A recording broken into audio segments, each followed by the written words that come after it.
Ngasi asi chahi ahum phabagi anniversary ni haiduna Yaifa yam nana loshile ayuktuda Mama ibi masumolani do tanzaduda masagi kada sanglei Sana kaidano ayuksida Sunday oiringai sida lairai sugado pathokpa yadro 11 kare haidana laithokanuko angayam oiriko koibulang bagi wakal yadri hauzik Yaifa mamada nuksini yenglaga As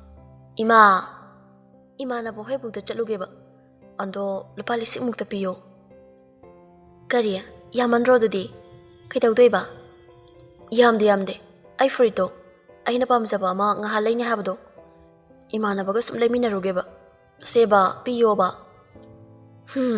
pirage nangi mareisidi ado siran turandi tawnuhe pakang phagale kaina jaja tawnu noina ne pakang pharba manjabagi wani Imagi mitade yam angang oina uri Yaifa harau mamada konseli aduga thank you palem aduga chatke tawi tanjada da mama namu ngai khone he manam namkhige ikhat khat kanune nangbo ado napa namuk chaini kuina laino sasat langna bataw ko hoiba asi harga fathoki khara chalaga kechel suna amanina Kaithel manung sangsele aduga furit yonfamda changlaga magi nuksibina pamjaba masuda violet masugi furit ama khali aduga dukan mapududa asise amta loge kaya laino sisiro ai 50 lei yani adu lawjage pek toksinbiro furit laifamdagi tholaaga dukan lamada muchangi aduga asapo khara lei nakpanina khongna samlakpani Gul mohar pambi hawa manak tu dalai. Gul mohar manak da ngehak lepi aduga. Ukhong manak tu da thariba mayam sumpo thana ba fan machan da changsilaga fami. Manak tu da lairakiba sapa singdu suthami. Sofia laktri haiduna ngehak sumpam lambadagi phandu da munna yengjai. Aduga chahi ahumuki mamang da thokiba thodok singdo sum tapna ningsingli. Yaiphabi moi class toge ahanba bench to the family wasungangde mama na bastu yaude mathanda tumina ungduna leiri punga ngalle mathandaga class ta fambado hainaraktadana mapanda thogli tande mande hek tholakpaga mangondagi di senior oiba nupi makoi ahum mari magi hek mamangda chali mama na be ani ahum duga nokhedana Yaifa mai thongdo momonogli Dan janare khandana khongo makhol thawanda tapna ini aduga nupi dugi masamdo tap launa chinglui sam chinglakpaduda khanghaude chatlamba nupi ahomdo chaplepi yam sauna mamai du leithori nupi duna Yaifada yam sauna yengi aduga kaigino nangna isam chingise nangese me istira asi hairaga khupak na thai oi Angang dine angang oina layo aisa nathaki ahalne senior ne principal haidog folura yam usita bataw no ngang na khupak naga tharak paduda Yaifa saubi yam hengale Sofia gi masado haifet laktan ili Sofia sto khani ilak paduda khara sathoi magi matawsida mamanabi khaide khanara adrana pakhat pa phawri Priti na yang pakhana As yari situ no any magto oba Ozana uradi ekoi ne chai charani Tokna ro se yari me Yaifa sai kai boi sounding boy adu makha tandre Yaifa de class 7 da tamli nupi ahum da de class 10 loina kanare Tanjanda da madam Saleza sangsalai Makhoi ani magte yenglaga wa amata haidana Makhoi ani ki khutto tap pairaga Sir principal gi manakta pusilai Mama nabi sing duso makhoi gi matungda inari Principal duso kentel mamang da lairame makhoi gi mataw su bada principal na madam kaidaw nare angang kido Saleza angang ani do khut pairaga principal gi manak tu da sangsilai aduga Sir asaida khanaraga lairame Principal do yam sauna makhoi ani da yenglaga Nakhoi mangai ne yam phawrisi ha School sigi satuna tronoibo Asigumba matong hoktaba thabakse tawrisi kaigino hai school haibase Mahairoi nakhwaigidi asengba laisangni. Laisang sibu noina mangthoknaba silise kaigino. Asi hairaga chaukidarda chai puhalaaga makhoi anido mayamangda phurami. Phuba loirakpada amana amada mamito khana yengni. Makhoi loinamak magi class-ta mathang changnakri. Matamna sum haujangkhibana class-to mathang loikhiduna suti thabagi satra mari thokli. Yaifasto ben tongnaba benda kakhali. Yaifana benda karaga hek phamthabaga ben ki thongnang mapandagi mikhubini yam karimnana hai paktaba nga haina kitang kalapna hairi. Yaifada fring sagolei. Ben tongminariba mayam dunaso mangonda yenglaga noksale. Adudagi henkre ma sawningba. Sofia hoido khongna chatpani. Aduna tapna chatpa hawi. Yaifa bendagi yam thuna kumthai. Aduga chatke tawi. Matangduda ben thoriba napaduna Yaifa kaidano mi surabani chatawrabani. Yaifa mamaido tapna leisalai. Aduga kaka ai asi imanabisida kainom piba ka hore. Kuiroi kaka phatlawna piramge. Asi hairaga yam thuna chatki. Mikhubi hoigi manakta. Yaifa yam thuna satlawna moigi mamangda sengkhali. Aduga yam lemna leplaga ngaiko. Sofiana kaigina khoi lambi thalise handom-ta yam yeningde ko anghangni kaina. Yaifa amuk sawba hengalei. Aduga kaino nangna aina ben tonglingeda hairami bawado. Nangi sai usitira. Aingoda usitradi ithaki haloirasto lemna tharoi. Phubu phurakani. Yaifagi wasida mikhubi yam sawgalei. Yam sawna mamito paini yenglei. Aduga makhatari imana. Khatnabase kanana hana hobano. Ngaikone nangse yam sathi hairo. Sawradi aigi si phuba ngamni siro. Phare se phurose. Ngamadi phurose. School satra satri mayamdo makhoi anigi matawsida makhoi anida loina yengnarei. Nokpasu yauri mayam maraktuda. Moi ani khut yaudri haibatani sum khanarei. Matangsida Priti prapap jangsalei. Aduga animakte yenglaga mi mayam yenglei se amata udraba noi ani bo. Ikai bagam ta phawdraba. Sofia da monsilaga yarisinapi chanaba dawse mi mangde amikai. Sofia Yaifa da mamit pairap yenglamaga suktoklaga gam sakhi. Yaifa machinda tamna salawi. Yam usitmande khupakna thawba hek phangdeda. Usitaba nupiside aina lemna ditharai. Nang amane namdana koini aina. Aduga maichak mayamse phanghangi khangni. Sofia makhutta polythene macha ama pairaga Pritiga Yaifa nangairiba aduda lai. Pritina Sofia da tapna nokmi. Naima za ada ngai lere do ada phamaga lere do. Chalo wari tawzaro. Ada yamdi koinu ko aya saida ngairamge. Ai so amatang yaradi khangdawni. Sofia nafetaraga as nangsidi hoise kuiroi ngairamo. Asiarga Sofia tapna Yaifa lariduda jangsilei. Sofia na tungdagi Yaifagi mamito khumzilei. Yaifa wakhanda manglambado pungsai khapre khangna songkhali. Aduga kanano. Sofia oinarap tawna kana mange. Yaifa na Sofia gi makhutu pairaga Amubi male. Asi hairiga tapna noi. Sofia do makhutu thadoklaga suktoklaga leikhi. Nuksidi amta aikhoidi Amubi ne athibi. Yaifa lepkhale. Aduga Sofia da onsele. Sofia gi mamaido pairaga tapna sikpoi kaiboi tawi. Aduga nuksidana kaubani. Itu se nuksikrajane. Kitang mujaraso rasi laikhrajane.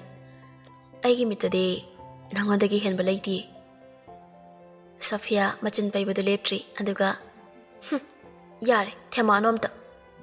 Sauranu se anniversary numisida kaigino isaulangidubo. Nuksibi maithongdo isaulangbagi rasi matum songthore. Adai ai sum ngawrak tawreba seba to oba. Hoi isaulangbana natiye mi oina jari ni. Asibo khangde. Yaifa Mana lerakhiba furitto Sofiada pi aduga se fajabra yengo. Happy anniversary nuksibi. Kaino sibo? Asi hairaga tapna hangdoi. Aduga yam harauna. Aya, aigi favorite color ni sidi. Fajai yamna. Ado kaigino sidi tangdro. Asapot kumba kaino makhak charaga yabasibu. Kem tangde hongbane. Second hand again. Master Politin do Yaifa de pi. Yaifa Politin do hangdoi. Ses. Sidi black nine. Adulilo matang unabada. Yaifa Politin do hangdoi. Aduga ses. Sidi black nine. Adulilo matang unabada. Hoy, lilake. Second hand de natiko. Ay nang daw na second hand lady so. Fagi daw banida. Ado ay wahage. Matung di sumba silay nuko. Nang pisa tong sinzo. Nang gisemfu do pikthalalo. Ado ka hayeng wai. Ay inakta pura galak na ba. Anniversary ni. Sikak lay zaba se kidarage. Yarise. Maray di ay ngondagi kit heli. Ando ba di nangin dupini dana. Ado Ivani maray tong na ikanda asaba kaure. Asisa thuklase. Nang thandalak bro. Sofia, Priti rom don silaga. Do, Priti gala e. Ay makak silake. Koro. Ado, ay di nangi special ma horen phone da pirake. Kay special no. Hausi happy ade, horen oina. Priti sukak sile, makoy ahuma chapa chaminari. Priti na. Hero sing asidi posiam taiko. Yaifa nafetaraga. Yarida lepase. Makoy ahung hea wari sanaramaga thengle haidana hanare. Sofia mayum hek yongbaga mamado anabe hinjalami. Abem makhon nikna masada yenglaga ibema kadai chaluge ngasaidage. Imase kok yam ngawi. Napado goli leini hairagane. Kadai yokrabano khangde. Imagi nakta ngakta layuni nangbo. Ima, ay imanabiga tabag chatminarubane. Halaklasidi. Ay chatho aroyi. Imagi naktalay radawni. Asi hairaga mamagi masado tapna paibi. Namidangi matamni. Yaifado Sofia da phone tawri. Sofia so chak thonglambani. Phone lakpadu tade. Sompairak tabaduda masinga khara fatabani. Yaifa sum sawalai. Kai tawri nasali phone paiji sibo. Ring di chatli neba paibam thokpane. Ay sum I ka haleba. Sofia chaktu yaislamaga magi ka da changlei. Magi table nakanda charge tawraga leiba phone do satui. Aduga screen do hangdoklaga yengbada Yaifagi miss call taret leirami. Adubada masado haipet soilawi. Saugali khangbana kharasu kirap tawi. Pakatna phone tawsili. Hek tawsinbaga Yaifa phatpairi. Haubaga hek talak thari. Napa da chalubra ngasaidage phone paiji do. Pairi de oidi tugai ko phone ga. Chaklu shilubani. Phone se so charge tawraga thamambani. Aigi kada. Aduna tahaudre saurano. Managa sumba sajalaine. Anniversary numisidane khatnaningde. Painingde hayo. Taptharamba nupido masinglai. Aina painingdaba nati. Chaklu shilubani hairaga kaino ne. Nakokto saksalakano. Yari taningde. Hangsalam taunase. Ima masangamde. Ai tholokpa yaroi. Noi thongalda ngakta mosu tholokpa di yaidana. Yam kuidok sunate. Yare hebani. Oh, pare. Aina unasega yakidrene ko. Tanzasida mama avemdo masabu kauri. Mama na kaubudu tabada Sofia tapna. Ima kauri thamage. Asi haramnaga phone do fatkaki. Yaifa do phone thamkibadagi masing kangba samhengalei. Khanghaude.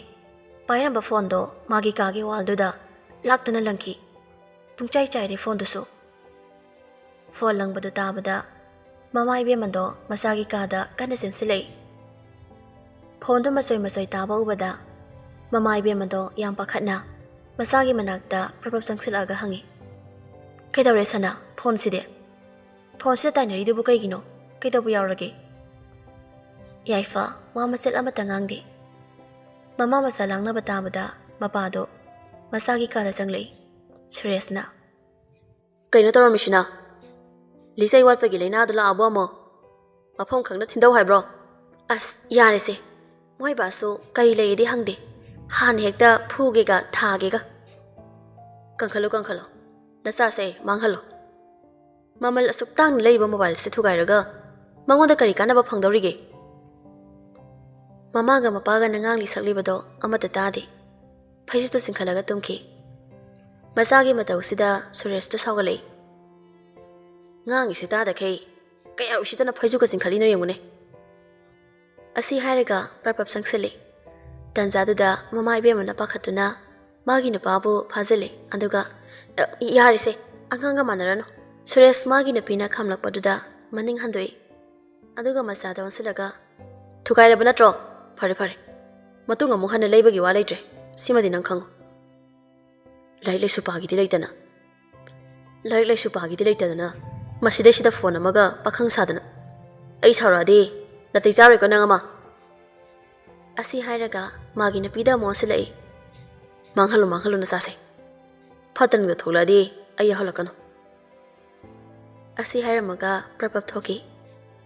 Somolini masagi manakta sangsilaga fami anduga taredana napana hairamise aibu sunga medana kari tarage imada hayuse yaiba phaijabto tapna haidore anduga miya mushitaba male aduda khoidausi sagolakpa yare chalo ayamta ingna pothawrage hoine adubu kanano ba phone sida taineraga sauningbadu phabra haiba yare ba ima makasum tarle Oh, taro. Aine waga matangang riko. Asi hairaga thoki. Yaifa machinda sale. Anniversary numisida. Tapna ingna wari watai sagi khanmane. Ai siam sawale. Soiring asi mayum chatluradi. Somdana kamdauri. Sophia sto mama kana narakpadagi tofu mama khangdre. Yaifa gi bu khangadra. Mama gi bu khangadra. Matha sabana saloire. Mama senadana leire apan thokpastu ngamde. Hapta amamong haukre Sophia sto Yaifada phone tawkhidre. Yaifa sto phone ga kai khibaga mama gi phone da tarakadra khanbani. Hapta ama phazila asi fawba som taraktabadagi mano aina tawrage khandana mama gi phone do lokthoi. Aduga ayuk pung 3 mukta ba dawaida Sophia da call tawi. Hek chatpaga adum paikhali. Hello. Yaifa Kuina Sophia gi khonjal tal draba matung tabasida asukui base seni maini haibu wahai imta haidana lekthokpa ngamba nangi thamoise kandi kaliko chahi kuina sangna khangnarakle aduna interest kya leitre atopa yenge khale sinatra nangna khaningba khalo adubu nangi wakhandudi langani ko aigi wakhal se kari dalalaba kaina nangna khalise Imasto kananari. Aduna ai imagi manaktagi hendok ningdre. Aduna ai ima phatri bukti kemda sathokpa yarre. Nang sauno. Kidorgi maba. Kuire narakpa phagatre. Nang saugano. Ai hauji isada kanamtaga wari sananingbagi interest poktre. Andudi nang aigondagi lapthoklagi sira. Matang nani. Amubi, nang aibu sengna nungsidraba. Ha, hayo Amubi, nang aibu sengna nungsidraba. Sophia, wahai amata haidana phone du thami. Phone du kakhibadagi Yaifa sum chakpa henjile. Mamita ira chena tumina famaga leiri. Sophia machinda tapna soli. Yaifa, ai nangbu nungsidaba nate. Imagi pibam sida aigi kok sida karimata changu haiba yadre. Nang aibu warogano. Nang na ibu nungsirabadi aigi awaba may chakko ko matamdu fauba. Nang aibu ngairamuko. Matam karadi ay nakoy mayamdagi lapthoklagi. Asi hairaga thamoy sok na kapli. Matam sa sumhausangki Yaifa so Sophia da pau phaurudre. Mathanta machi masida ungduna leire. School so handakti phaniyam lepe. Saturday numitni. Maitai macha ani bazar gi dukan achauba amagi mapanda ngarang nungdang siraga tarame habadagi ban tawbadagi school so holiday lerami. Yaifa manakta mamagi phone do thamlaga isai ama taraga match holaga leiri. Tanjadu da call ama lai. Pairamba pen do fathadok phone do da yengi. Number so save laite. Ngihak yenglaga phat receive tawi. Hello, kana. Hairakliba khonjel do yam nungaitabagi maongni. Yaifa, aine, Pretty ne. Pretty kuire ko pawga phongna kidaba. Nungairibo kamai tawrige. Nungaiba kana teda. Nang paw amta tadribo. Yaifa ingangak na hangli. Aidi kemta debo kai tawrage. Sophia gi mama gi ngasi ST thoi Yaifa. Yaifa mamita langthori. Walang so ngangkhidre. Thajadaba angakba nungaitaba pumnamak punkre. Manakong do phone do hapli haibatani. Karino haiba mathong baram khangkhidre. Tumina sum lady. Yaifa tabro. Yaifa ngahak tumina lay aduga. Pretty. I am chatninge. Ibani am ta chaluse. Imagi damak laimana amata oirasu kadhoge. Asi hairaga nupa oijarabaso phajin bangam da Yaifa do hi launa kapthori. Pretty su Yaifa gi matau sida kaple. Pretty mapi do satai thoklaga. Nang lao aikhoi romda. Aduga ibani punna chalase. Hoi. Ai lakna batawrake. Nang solution mo ko. Hoi. Yaifa prapap loishili. Aduga mapagi activa do thodoklaga. Pretty hoiramda hathu lai. Pretty solutionaga mogi getta Yaifa ngairami. Yaifa get manakta khami aduga kayam kuirik ingaiba. Kuijida pharese jase thenglani. Kakhalo jase. Asi haraga gari do thauba hawi. Sum tharakpana Sophia hoigi thongal so yoksilakle. Yaifa ga Pretty ga do gari do thonganda khamnamnaga manungda jangselai. Sumangda do oiramliba phibam do Yaifa ngaktang leplaga yengduna le. Pretty do ngontholaga Yaifa da kauri. Lao chango Sophie so leire mangolda. Sophia Yaifa ubada pirang na pamthun thumatki. Pretty jangselak panduda Sophia Pretty da kana konsinki aduga hi launa kapai. Pretty imase khoi miam thadolaga chakre.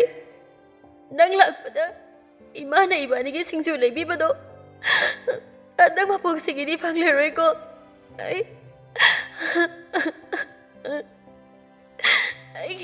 ai ma chatkre inakta gi pubi kre ai kana da ima kau doino Pretty ai kana da ima kau doino. Pretty magi matau sida khangmangam laktraduna Sophia bo chena konsili. Aduga tapna themjele.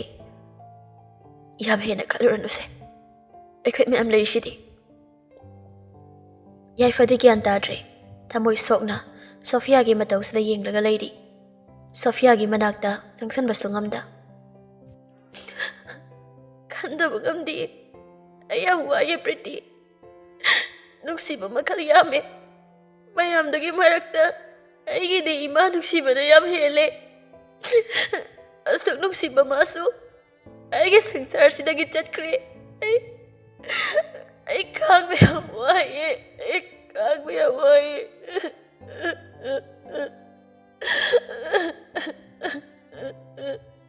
Asi hairaga lepa leitana kapli. Pretty Yaifa da yenglaga tapna khonjal ke siri. Yaifa janglo sida hamula. Yaifa haingam tawgamdana tabli jangselei. Sophia kappa khara khangatlaga Yaifa da hairap yengi. Aduga mamai do makhada sumluk thaki. Yaifa so magi matau do kharadi nungaitaba phawi. Aduga mayam ulibanina masto wa amata haidana ꯇꯨꯃꯤꯟꯅ ꯃꯌꯥꯝ ꯃꯔꯛꯇꯨꯗ ꯂꯩꯔꯤ꯫ ꯉꯥꯏꯍꯥꯛ ꯂꯩꯔꯒ ꯃꯈꯣꯏ ꯃꯌꯥꯝꯗꯣ ꯐꯣꯇꯣꯗ ꯂꯥꯏꯗ ꯂꯩꯀꯠꯄꯁꯨ ꯍꯧꯅꯈ꯭ꯔꯦ꯫ ꯃꯌꯥꯝ ꯑꯗꯣ ꯇꯞꯅ ꯇꯞꯅ ꯂꯣꯏꯁꯤꯟꯅꯔꯛꯈꯤ꯫ ꯆꯠꯈꯤꯕ ꯃꯥꯒꯤꯗꯤ ꯑꯋꯥꯕ ꯃꯤꯀꯨꯞ ꯂꯣꯏꯔꯦ꯫ ꯑꯋꯥ ꯅꯨꯡꯉꯥꯏ ꯁꯦꯟꯅꯍꯧꯒꯗꯧꯔꯤꯕ ꯍꯥꯏꯕꯕꯨ ꯍꯤꯡꯍꯧꯔꯤꯕ ꯑꯩꯈꯣꯏꯁꯤꯗ ꯉꯥꯏꯔꯦ꯫ ꯌꯥꯏꯐ ꯍꯣꯏꯁꯨ ꯆꯥꯛ ꯆꯥꯔꯛꯇꯦ ꯍꯥꯏꯗꯅ ꯅꯝꯗꯅ ꯁꯣꯐꯤꯌꯥꯒꯤ ꯃꯗꯣꯝꯆꯥꯅ ꯃꯈꯣꯏꯗꯣ ꯆꯥꯛ ꯄꯤꯖꯔꯦ꯫ ꯃꯇꯝꯅꯗꯤ ꯁꯨꯝ ꯍꯧꯖꯤꯟꯈꯤ꯫ ꯀꯅꯥꯒꯤꯁꯨ ꯃꯅꯤꯡꯗ ꯃꯈꯥꯗ ꯂꯩꯕ ꯍꯩꯅꯕ ꯅꯠꯇꯦ꯫ ꯃꯃꯥꯡꯗ ꯈꯛꯇ ꯀꯥꯈꯠꯆꯒꯦ ꯍꯥꯏꯕꯅꯤ ꯃꯇꯝ ꯃꯥꯒꯤ ꯋꯥꯀꯠꯁꯦ꯫ ꯊꯥ ꯑꯃ ꯃꯄꯨꯡ ꯐꯥꯖꯤꯟꯈ꯭ꯔꯦ꯫ ꯀꯨꯏꯔꯦ ꯅꯨꯄꯤ ꯃꯥꯁꯨ ꯐꯣꯟꯁꯨ ꯇꯧꯕꯤꯗꯦ, ꯅꯣꯡꯃꯇꯁꯨ ꯎꯅꯈꯤꯗ꯭ꯔꯦ꯫ ꯅꯨꯄꯥ ꯃꯥꯁꯨ ꯅꯨꯄꯥꯅꯦ ꯍꯥꯏꯖꯕꯇꯅꯤ, ꯑꯍꯦꯟꯕ ꯋꯥ ꯍꯥꯏꯕ ꯉꯝꯗꯦ꯫ ꯉꯁꯤꯗꯤ ꯍꯥꯏꯒꯦ ꯈꯟ ꯑꯔꯩꯕ ꯊꯧꯅꯥ ꯐꯨꯗꯣꯛꯂꯒ ꯁꯣꯐꯤꯌꯥꯗ ꯐꯣꯟ ꯇꯧꯁꯤꯜꯂꯤ꯫ ꯑꯅꯤꯔꯛ ꯁꯨꯕꯗ ꯄꯥꯏꯔꯛꯏ, ꯑꯗꯨꯒ ꯌꯥꯏꯐꯅ "ꯍꯜꯂꯣ ꯍꯜꯂꯣ ꯑꯃꯨꯕꯤ, ꯀꯩꯅꯣ ꯅꯪꯅ ꯈꯜꯂꯤꯁꯦ? ꯀꯌꯥꯝ ꯀꯨꯏꯅ ꯅꯪ ꯑꯩꯕꯨ ꯑꯣꯠꯈꯤꯗꯣꯏꯅꯣ? ꯑꯩ ꯋꯥꯔꯦ, ꯈꯥꯡꯕ ꯉꯝꯕꯒꯤ ꯄꯥꯡꯒꯜꯗꯣ ꯂꯩꯁꯤꯜꯂꯛꯇ꯭ꯔꯦ꯫ ꯑꯩꯕꯨ ꯁꯨꯃꯥꯏꯅ ꯁꯨꯝ ꯀꯌꯥꯝ ꯀꯨꯏꯅ ꯈꯥꯡꯈꯣ ꯍꯥꯏꯕꯅꯣ? ꯅꯪ ꯁꯨꯃꯥꯏꯅ ꯁꯨꯝ ꯇꯧꯗꯣꯏ ꯑꯣꯏꯔꯗꯤ ꯏꯕꯥꯅꯤ ꯆꯦꯜꯂꯁꯤ." ꯁꯣꯐꯤꯌꯥ ꯋꯥꯍꯩꯁꯤꯡꯗꯣ ꯇꯥꯕꯗ "ꯀꯩꯕ? ꯆꯦꯟꯕꯕ? ꯑꯝꯇ ꯉꯥꯏꯈꯣ, ꯅꯪꯕꯨ ꯀꯩ ꯑꯣꯏꯔꯤꯒꯦ? ꯅꯨꯄꯤ ꯑꯩꯅ ꯐꯣꯟ ꯇꯧꯔꯛꯇ꯭ꯔꯦ ꯈꯪꯂꯗꯤ ꯅꯪ ꯅꯁꯥꯅ ꯈꯪꯗ꯭ꯔꯣ?" ꯌꯥꯏꯐ ꯁꯣꯐꯤꯌꯥꯅ ꯍꯥꯏꯔꯛꯂꯤꯕ ꯋꯥꯍꯩꯁꯤꯡꯁꯤꯗ ꯇꯔꯪ ꯑꯃ ꯆꯠꯈ꯭ꯔꯦ꯫ ꯁꯣꯐꯤꯌꯥꯅ "ꯑꯩ ꯊꯝꯃꯒꯦ." ꯌꯥꯏꯐꯗꯣ ꯒ꯭ꯌꯥꯟ ꯈꯪꯇꯥ ꯇꯥꯔꯛꯏ, ꯑꯗꯨꯒ "ꯊꯝꯒꯦꯅꯣ ꯉꯥꯏꯈꯣ, ꯉꯁꯤꯗꯤ ꯋꯥ ꯑꯔꯦꯞꯄ ꯑꯃ ꯍꯥꯏꯔꯝꯃꯨ꯫ ꯅꯪ ꯅꯁꯥꯅ ꯌꯥꯅ ꯏꯔꯦꯟꯅ ꯍꯥꯏꯕꯁꯤꯗ ꯌꯥꯒꯦ ꯍꯥꯏꯕ꯭ꯔꯥ? ꯅꯠꯇ꯭ꯔꯒ ꯅꯪ ꯂꯝꯕꯤꯗ ꯐꯥꯎ ꯍꯥꯏꯕ꯭ꯔꯣ? ꯀꯩ ꯑꯣꯏꯔꯤꯒꯦ ꯅꯪꯕꯣ? ꯅꯪꯅ ꯑꯩ ꯐꯥꯗꯣꯏꯕ? ꯃꯄꯣꯛꯁꯤꯗ ꯈꯜꯂꯨꯔꯅꯨ, ꯑꯩ ꯅꯪ ꯅꯨꯡꯁꯤꯗ꯭ꯔꯦ, ꯅꯪ ꯀꯅꯥꯅꯣ ꯈꯪꯗ꯭ꯔꯦ ꯑꯩ." "ꯑꯗꯨꯗꯤ ꯅꯪꯅ ꯉꯍꯥꯟꯗꯒꯤ ꯑꯩꯕꯨ ꯅꯨꯡꯁꯤꯕ ꯁꯥꯔꯝꯂꯤꯁꯤꯗꯤ?" ꯋꯥ ꯍꯥꯏꯕ ꯂꯣꯏꯗ꯭ꯔꯤ ꯁꯣꯐꯤꯌꯥ ꯃꯔꯛ ꯊꯠꯆꯤꯜꯂꯛꯏ꯫ "ꯃꯥꯅꯦ, ꯅꯨꯡꯁꯤꯕ ꯁꯥꯕꯅꯦ, ꯑꯁꯦꯡꯕ ꯅꯨꯡꯁꯤꯕ ꯅꯠꯇꯦ, ꯄꯨꯝꯅꯃꯛ ꯑꯩꯅ ꯇꯧꯕ ꯅꯝꯊꯥꯛꯅꯤ." ꯑꯁꯤ ꯍꯥꯏꯔꯒ ꯁꯣꯐꯤꯌꯥ ꯐꯣꯟꯗꯣ ꯐꯠ ꯀꯛꯊꯠꯂꯤ꯫ ꯁꯣꯐꯤꯌꯥꯗ ꯐꯣꯟ ꯍꯦꯛ ꯊꯝꯕꯒ ꯃꯃꯥꯏꯗꯨ ꯐꯃꯨꯡꯗ ꯑꯣꯞꯁꯤꯜꯂꯒ ꯊꯋꯥꯏ ꯋꯥꯅ ꯊꯃꯣꯏ ꯁꯣꯛꯅ ꯍꯤꯛ ꯍꯤꯛ ꯃꯈꯣꯜ ꯅꯤꯛꯅ ꯀꯞꯂꯤ꯫ ꯌꯥꯏꯐ ꯁꯥꯎꯕ ꯍꯦꯟꯃꯟꯈꯤꯗꯨꯅ ꯍꯥꯊꯨ ꯍꯥꯊꯨ ꯒꯥꯔꯤꯗꯨ ꯊꯧꯗꯣꯛꯂꯒ ꯐꯣꯟ ꯇꯧꯁꯤꯜꯂꯒ ꯄ꯭ꯔꯤꯇꯤꯗꯨ ꯀꯧꯊꯣꯛꯏ꯫ ꯄ꯭ꯔꯤꯇꯤ ꯍꯣꯏꯒꯤ ꯊꯣꯡꯒꯥꯟꯗ ꯒꯥꯔꯤ ꯃꯊꯛꯇꯨꯗ ꯃꯥꯏꯊꯣꯡꯗꯣ ꯅꯨꯡꯁꯨꯛ ꯅꯨꯡꯖꯥꯅꯅ ꯐꯝꯂꯤ꯫ ꯋꯥꯈꯜ ꯑꯃ ꯅꯤꯡꯁꯤꯡꯂꯛꯏ ꯐꯝꯅ ꯐꯝꯅ꯫ ꯅꯨꯡꯗꯥꯡꯒꯤ ꯃꯇꯝꯅꯤ꯫ ꯄꯨꯡ 6:30 ꯇꯥꯕ ꯑꯗꯥꯏꯗ ꯌꯥꯏꯐ ꯃꯃꯥꯒꯤ ꯐꯣꯟꯗꯣ ꯇꯨꯃꯤꯟꯅ ꯂꯧꯊꯣꯛꯂꯒ ꯁꯣꯐꯤꯌꯥꯗ ꯀꯣꯜ ꯇꯧꯁꯤꯜꯂꯤ꯫ ꯔꯤꯡ ꯍꯦꯛ ꯆꯠꯄꯒ ꯁꯣꯐꯤꯌꯥ ꯄꯥꯏꯈꯠꯂꯛꯏ꯫ "ꯍꯜꯂꯣ, ꯀꯩꯗꯧꯔꯤꯅꯣ ꯍꯧꯖꯤꯛꯄꯣ?" "ꯅꯍꯥꯟꯈꯩꯗꯤ ꯏꯕꯥꯅꯤꯁꯦ ꯍꯨꯏ ꯍꯧꯗꯣꯡꯗꯧꯅ ꯇꯧꯕꯅꯤ, ꯑꯗꯣ ꯈꯪꯍꯧꯗꯦ, ꯍꯌꯦꯡꯗꯤ ꯊꯥ ꯑꯃ ꯐꯥꯕꯒꯤ ꯑꯦꯅꯤꯚꯔꯁꯔꯤꯒ ꯌꯧꯁꯤꯜꯂꯛꯄꯁꯤꯗ ꯏꯁꯥꯗ ꯌꯥꯝ ꯊꯥꯖꯗꯕ ꯑꯃ ꯐꯥꯎꯔꯤꯕ꯫ ꯈꯪꯗꯦ, ꯄꯛꯅꯣꯛꯇꯁꯨ ꯅꯣꯛꯅꯤꯡꯉꯦ ꯑꯩꯗꯤ." "ꯌꯥꯔꯦ ꯏꯕꯦꯝꯃ, ꯑꯗꯨꯏ ꯋꯥꯗꯣ ꯍꯧꯗꯣꯔꯛꯑꯅꯨ꯫ ꯑꯗꯣ ꯍꯌꯦꯡꯁꯦ ꯀꯥꯏꯗ ꯊꯦꯡꯅꯁꯤꯒꯦ? ꯑꯍꯥꯟꯕꯅꯤꯅꯦ ꯏꯕꯥꯅꯤ ꯎꯅꯗꯣꯏꯁꯦ, ꯁ꯭ꯀꯨꯜꯗꯕꯨꯗꯤ ꯑꯗꯨꯝ ꯎꯅꯩ, ꯍꯟꯗꯛꯀꯤ ꯎꯅꯕꯁꯤꯅꯤ ꯑꯩꯅ ꯏꯁꯥꯁꯦ ꯄꯥꯈꯠꯄ ꯐꯥꯎꯔꯛꯏꯁꯦ." "ꯀꯩꯒꯤꯅꯣ ꯁꯤꯕꯣ? ꯃꯣꯏ ꯅꯨꯡꯁꯤꯕꯒꯤ ꯏꯀꯥꯏ ꯊꯤꯔꯤꯕ ꯀꯥꯏꯗꯨꯔꯣ?"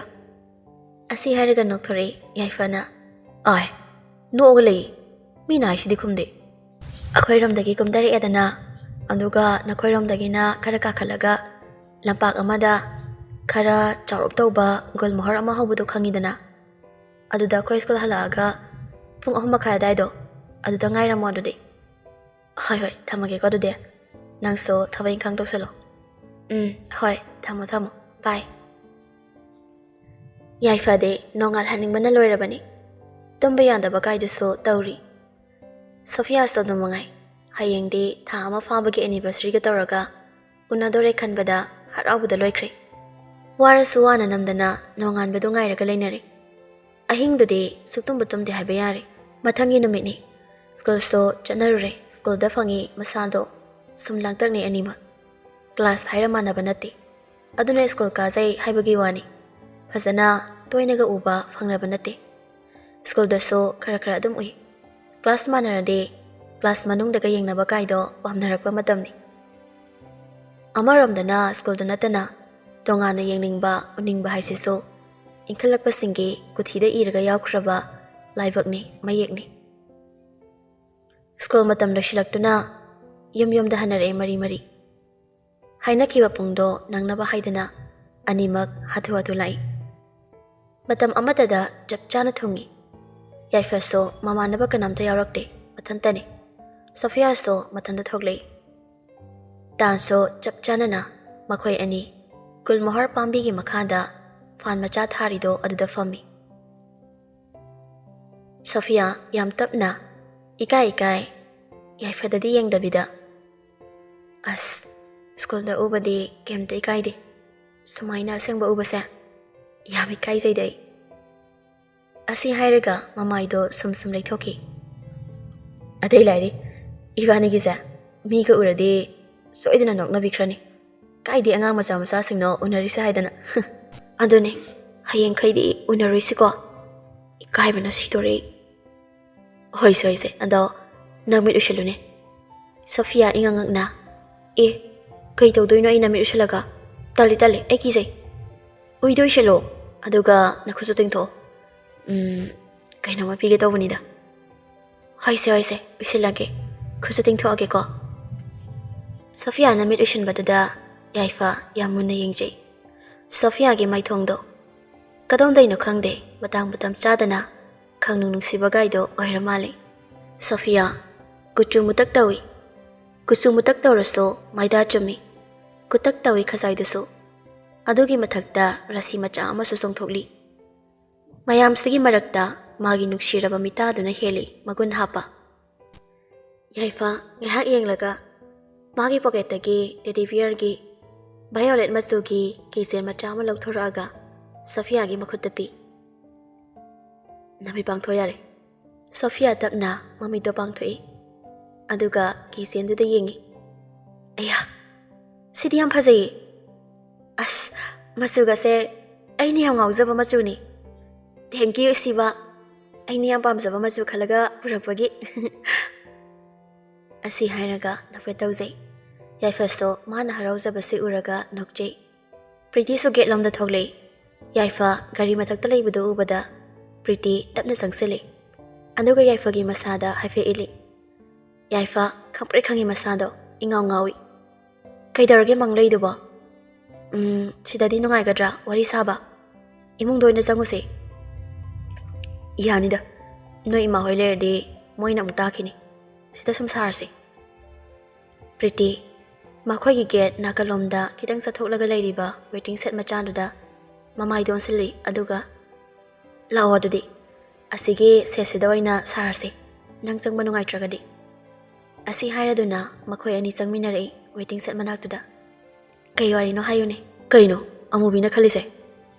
ꯑꯁꯨꯛ ꯀꯨꯏꯕꯁꯤ ꯏ ꯄꯥꯎꯁꯨ ꯍꯥꯏꯔꯛꯇꯦ, ꯑꯗꯨꯒ ꯑꯩꯅ ꯉꯁꯥꯏ ꯐꯣꯟ ꯇꯧꯕꯅꯦ.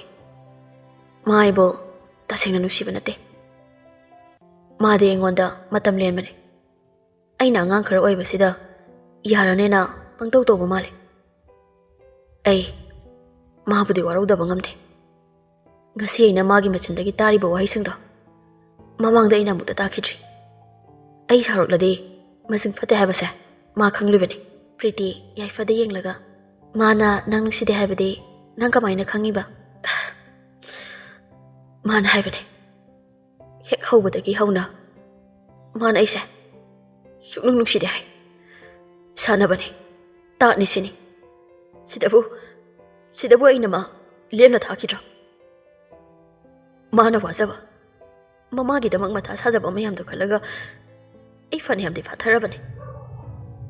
ꯀꯅꯥꯒꯨꯝꯕ ꯑꯇꯣꯞꯄꯗꯒ ꯑꯣꯏꯌꯨ, ꯌꯥꯏꯐꯕ ꯀꯅꯥꯅꯣ ꯈꯪꯒꯗꯕꯅꯦ." "ꯅꯪꯅ ꯈꯪꯗꯕ ꯈꯔ ꯂꯩꯔꯦ ꯌꯥꯏꯐ." "ꯑꯩꯅ ꯈꯪꯗꯕ ꯀꯔꯤ?" ꯄ꯭ꯔꯤꯇꯤ ꯋꯥ ꯉꯥꯡꯂꯛꯇꯦ, ꯃꯃꯥꯏꯗꯣ ꯍꯥꯏꯐꯦꯠ ꯂꯩꯊꯣꯛꯈꯤ꯫ ꯄ꯭ꯔꯤꯇꯤꯒꯤ ꯃꯇꯧꯁꯤꯗ ꯌꯥꯏꯐ ꯊꯋꯥꯏ ꯅꯨꯡꯉꯥꯏꯖꯗꯦ꯫ ꯃꯆꯤꯟꯗ ꯇꯞꯅ ꯋꯥꯍꯩ ꯈꯔ ꯊꯣꯛꯂꯛꯏ꯫ "ꯑꯣ, ꯅꯪꯁꯨ ꯑꯩꯕꯨ ꯍꯩꯅꯗ꯭ꯔꯕ ꯑꯣꯏꯔꯦ. ꯐꯔꯦ, ꯉꯁꯤꯗꯒꯤ ꯑꯩ ꯅꯈꯣꯏ ꯀꯅꯥꯗꯁꯨ ꯌꯦꯠꯂꯔꯣꯏꯒꯦꯀꯣ. ꯑꯩꯅ ꯌꯦꯠꯂꯗꯤ ꯅꯈꯣꯏ ꯑꯋꯥꯐꯝꯗ ꯌꯥꯝ ꯇꯥꯔꯅꯤ. ꯐꯔꯦ, ꯑꯩ ꯆꯠꯂꯒꯦ."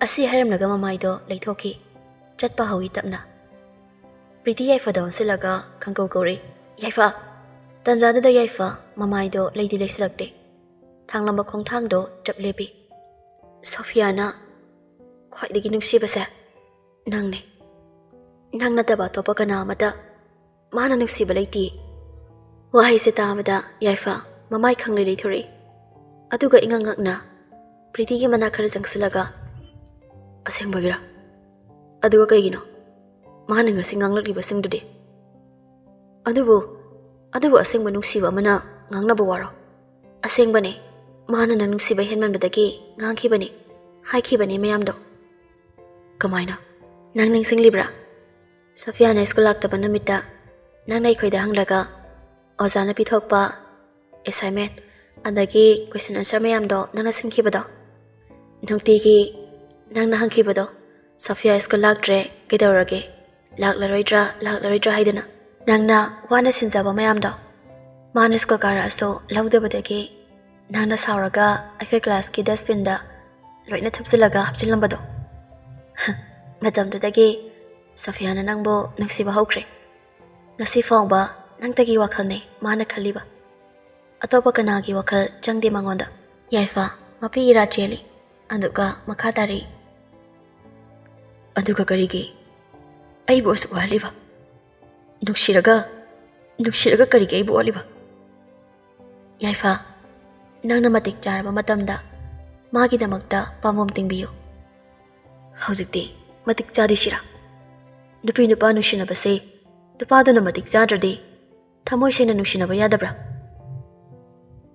adugi wangakta nate nang tungi sukhalo Sofia da mama hek leitabadagi ma wakhanda puba thangba ngamdabani mama de mana yam nuksijabani jagani thakani loina makauki ima leitaba matung hapta mukti kharadi koire mana ingonda wa amaso haiki mana do hairakpadagi ne aina nangonda ngasi hairi mayamse Yaifa yam khangningna kai wanu mana nangonda haribo ai moida chatpane aduga Ivani makoi mangkolda ngihak fami aduga nangbu wakhando sum khanjila leirabo wakhal kharaso chawthokpa tamo ngaikho atai lairi noya madudi kamai tawnare Sofia masado itantanna khangdrada tawris wakhal siso awaba mayamse khalanu yade ikok masasida puba ngamaroi da bangak thapire aina hangisina amani Yaifagi wani Sofia Yaifa palakpaduda tapna mamaido haife luktharaga ai maga pau phaunadre kaigi adude akhoi animak kanasa matik chadri maso matik chana bohana sano aigi awabagi ipaksida maba sum singtharaga akhoi animak hayeng puna waminani tawbani aduna mana pharadi aishu nungairedana adugi sumathakta handakti ima leikidabasiga ai mukhena wakhal piksinkhibane lapthoklage phire phau leplure oh ado hojikti khandraba Sofia mangakta hafe nomi aduga